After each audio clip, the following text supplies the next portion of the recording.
You probably want to know why I put a bag over my head. Comedy.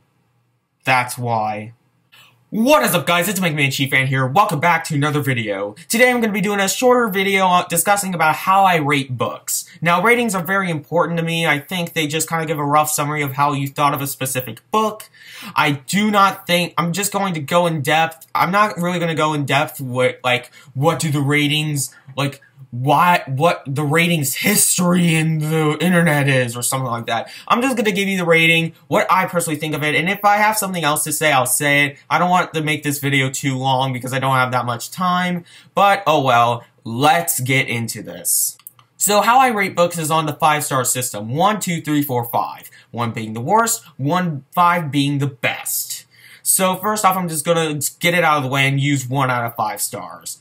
I hate this rating, yet sometimes I feel like it's important, because I don't want to feel like, because I don't like people that are overly critical, but at the same time, I don't like people that are just like, ooh, 5 stars to every book that I read, oh, and if I don't like it, I'll just give it a 4 stars, I'm scared to give a bad rating, but at the same time, you shouldn't give a book a 1 out of 5 stars just because, it bored me, it slightly bored me. 1 out of 5, you shouldn't do that.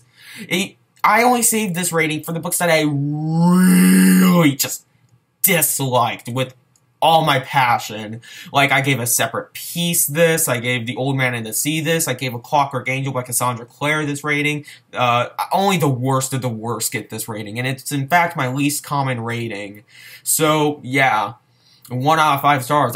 This is probably the rating you'll see the least on my channel. Or at least from me, at least. If you follow my Goodreads. The second rating I'm going to be talking about is 2 out of 5 stars. This is probably my third most common rating because this is what I normally categorize books that I don't like in. This either ranges from extremely average to bad. Like, 2.5 out of 5 stars would be the extremely average, and flat 2 would be bad. Like, I gave, for example, to give an example of 2, I gave the first Harry Potter book 2.5 out of 5 stars. I thought it was incredibly average.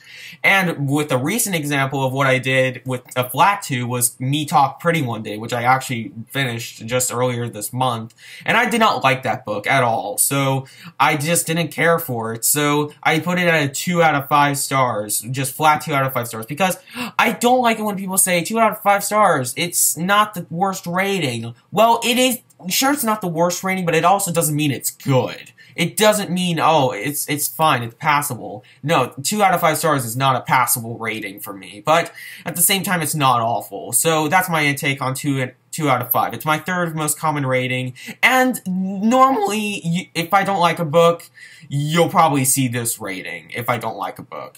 Then we're getting on to the rating I'm going to talk about the most, because I have some things to say about this, and that is a 3 out of 5 stars. This is hands down my most common rating. This and 3.5 out of 5. The 3 and 3.5 out of 5, 3 means it's decent, 3.5 means it's good. I hate it when people say 3 out of 5, that's a bad rating. Oh, how critical of you. You're too harsh. No. No. 3 out of 5 means it's a 6 out of 10. Would you give something that's truly awful a 6 out of 10? Of course you wouldn't. So, why do you have to be so hard? Why do you have to be so soft with a book that you disliked, or just thought it was okay?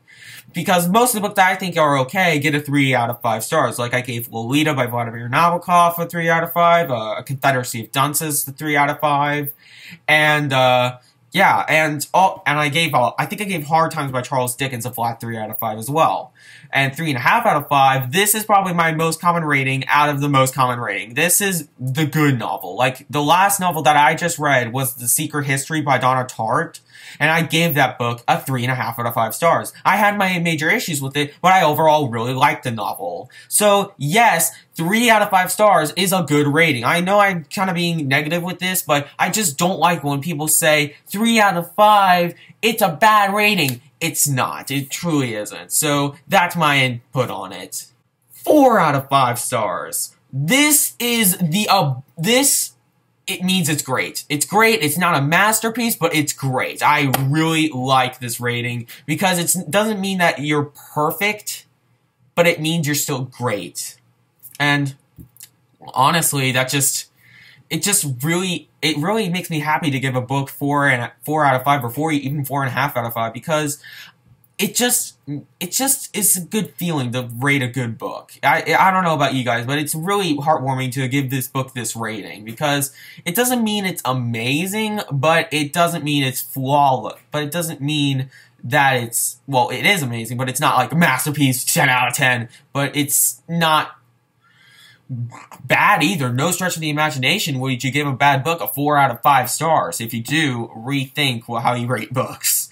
But yeah, 4 out of 5 is my second most common rating, and yeah, I give loads of books 4 out of 5. Like I gave, I don't know why, but the first one that pops into my head is The Lion, Witch, and the Wardrobe by C.S. Lewis. I gave that book a 4 out of 5. I immensely enjoyed that novel. I gave The Shadow of the Wind by Carlos Ruiz Zafón a 4.5 out of 5. I gave, what's another one I gave a 4 out of 5 to? Oh yeah, Charles Dickens' Oliver Twist, a 4 out of 5. There's loads of great books out there that I gave a 4 or 4.5 out of 5 stars to. And honestly, it is a really good rating. If you really, really thoroughly love this book, but you don't feel like you don't feel like it deserves a 5 out of 5, give it a 4 out of 5. Don't be scared. It's a really good, it's a good rating. It's a great rating, actually. So, I spent way too much time on this. Let's get to the big one of them all. 5 out of 5 stars. This means that it's the best of the best. I only give this book to the best of the best. Like, of course, Catcher in the Rye got a 5 out of 5, 1984, Moby Dick, Of Mice and Men, Great Expectations. All of my favorites get a 5 out of 5. And if you get a 5 out of 5, you immediately go on my favorites list on Goodreads. Now, I give 5 out of 5 stars a little more often than some people, but still, I really saved it for books that I truly love and will just stay attached to me forever. And honestly, it's just such a great rating to have. Whenever I give a book a 5 out of 5 and I knew I truly enjoyed it so much that I have to give it a 5 out of 5, it just warms my heart so much. I love it. So, yeah, 5 out of 5, it's the best of the best. You cannot just give, oh, I like this book, 5 out of 5. For me, it's the best out of the best, like I keep on saying. So, that was the video, guys, and I know that's probably the worst video I've ever made, but oh well, I just wanted to get a short video out here because I do want to raise some discussion about ratings. What do you guys think of ratings? Comment down below and give me your feedback, and the next video will be a tag video because I recently got tagged. So, anyway, I'm Mega Man Chief Fan, and I'll see you later, guys.